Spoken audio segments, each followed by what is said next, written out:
Bonjour à toutes et bonjour à tous. Dans cette vidéo, je vous propose de faire un focus sur la détermination des caractéristiques de la vitesse et de l'accélération d'un centre d'un système considéré en mouvement circulaire dans un champ de gravitation uniforme. Alors là, on se place typiquement dans un contexte de mécanique céleste où l'on souhaite étudier par exemple, une planète qui tourne autour d'un astre attracteur, l'exemple le plus classique étant la Terre qui tourne autour du Soleil. Et on va supposer, dans cette vidéo, c'est souvent le cas de nombreux exercices, que cette trajectoire de la Terre autour du Soleil sera considérée en première approximation comme circulaire. Et ça va bien nous arranger les choses, comme on va le voir dans cette vidéo. Alors, sans plus attendre, je vous propose de vous présenter la méthode, une méthode en tout cas que je vous conseille, hein. Il existe d'autres façons de faire, mais en gros, elles se croisent toutes, hein. La première étape consisterait à exprimer le vecteur accélération de la Terre, hein. Ce sera notre fil rouge dans cette vidéo, hein, la Terre qui subit la force d'attraction gravitationnelle du Soleil. Donc, exprimer le vecteur accélération de la Terre dans le repère de Freinet, exprimer cette force d'attraction gravitationnelle subie par la Terre dans le repère de Freinet, appliquer la deuxième loi de Newton et comparer les composantes des vecteurs qui se trouvent de part et d'autre de l'égalité de la deuxième loi de Newton. Alors, commençons sans plus attendre par rappeler l'expression du vecteur accélération dans le repère de Freinet. Je vous rappelle que le repère de Freinet est un repère, une base mobile qui est souvent utilisée lorsqu'on a un système qui est en mouvement circulaire. Et l'origine de ce repère, c'est le système lui-même en mouvement. Ce repère étant composé de deux vecteurs unitaires orthogonaux, un vecteur tangentiel, petit t, et un vecteur perpendiculaire, petit n, comme normal. Dans ce repère de Freinet, l'accélération de la Terre est donnée par l'expression qui apparaît sur la diapositive. C'est une expression à apprendre par cœur. Et tout l'enjeu va consister à déterminer que vaut dv sur dt dans le cadre d'un mouvement circulaire, d'une part, et que vaut la vitesse de la Terre, petit v. Alors, rappelons l'expression de la force d'attraction gravitationnelle exercée par le Soleil sur la Terre dans le repère de Freinet. Je vous renvoie à une autre vidéo où on explicitait comment on passe de l'expression vectorielle telle qu'on l'a vue dans les classes précédentes et telle qu'on peut l'appliquer dans le repère de Freinet. Donc ça aussi, c'est une expression à savoir établir très très rapidement, limite à réciter. Et appliquons la deuxième loi de Newton. On considère que la Terre est loin de toute autre source d'attraction, si ce n'est celle du Soleil, et ainsi la seule force que nous allons considérer s'exercer sur le système Terre que l'on étudie, dans le référentiel donc héliocentrique supposé galiléen, eh bien ça va être la force exercée par le Soleil sur la Terre, et cette expression s'affiche ici sur la diapositive.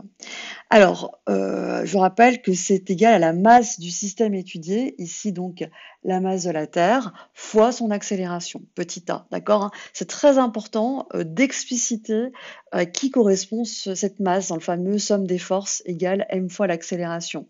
Donc c'est bien la masse du système étudié. C'est très très important d'expliciter, à mon avis, hein. Et petit a, donc, c'est l'accélération du système étudié, ici l'accélération de la Terre. On remplace les expressions vectorielles par les expressions qu'on a établies précédemment dans le repère de Freinet, et ainsi on peut distribuer la masse de la Terre par rapport ici à l'expression d'accélération de la Terre. On se retrouve avec cette expression que je vous propose de réécrire de la manière suivante pour faire un petit peu de place sur l'écran. Alors, on se retrouve avec une égalité. L'égalité ici elle est très intéressante puisqu'elle est vraie. Le fait qu'elle soit vraie, cette égalité, ça implique une égalité des composantes. Notamment, la composante selon le vecteur n à gauche de l'égalité est égale à la composante selon le vecteur n à droite de l'égalité. Même raisonnement pour le vecteur tangentiel petit t. Ok, donc c'est ce que j'essaie d'expliciter ici avec des codes couleurs. Or, vous le comprenez, on va commencer par le cadre orange ici, ce qui va nous permettre d'affiner l'expression de l'accélération de la Terre. Le cadre orange à droite, qui est une composante selon le vecteur tangentiel petit t, n'a aucune équivalence dans le membre de gauche de l'égalité. Autrement dit, ça veut dire que cette expression tangentielle dans le membre de droite sera forcément égale à 0. Ainsi, ça veut dire que la dérivée de la vitesse par rapport au temps est nulle. Or, vous le savez, une dérivée d'une fonction du temps qui est par rapport au temps qui est nulle, ça veut dire que cette expression est une constante.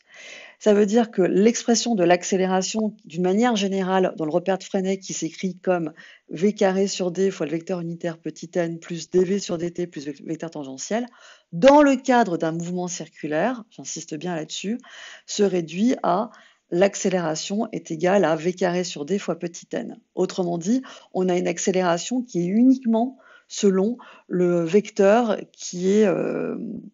qui correspond à la direction du rayon de la trajectoire. On parlera encore d'une accélération centripète, d'accord, ce qui est dirigé vers le centre de la trajectoire de la Terre, ici qui est dirigé vers le Soleil.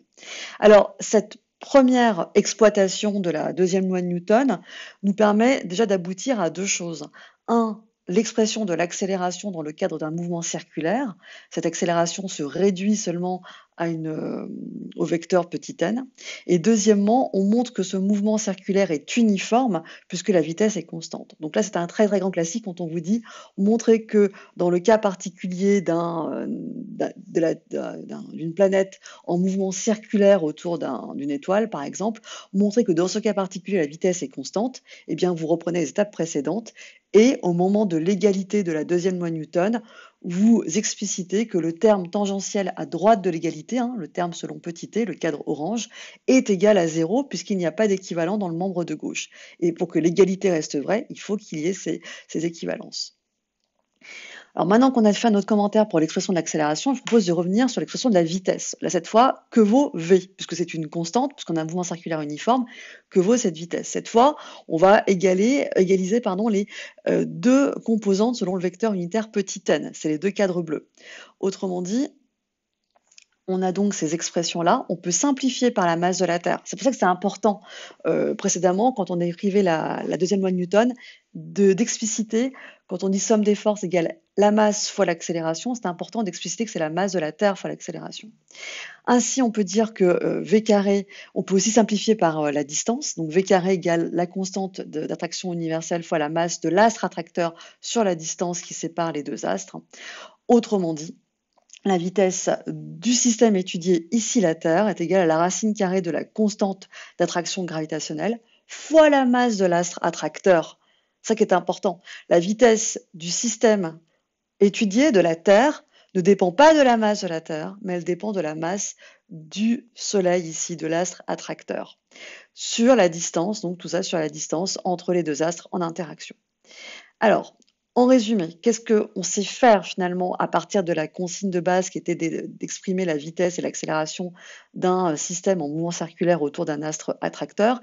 Eh bien, on a montré que dans ce cas particulier, le mouvement circulaire était uniforme. Ça, c'était quand on a voulu exprimer l'accélération, on s'est rendu compte que dv sur dt est égal à 0, donc la vitesse est uniforme.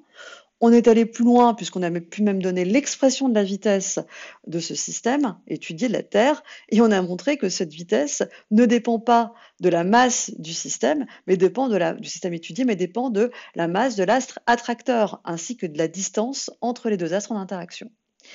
Voilà, j'espère que vous en savez un petit peu plus sur l'expression de la vitesse et de l'accélération d'un système dans un cas particulier de mouvement circulaire.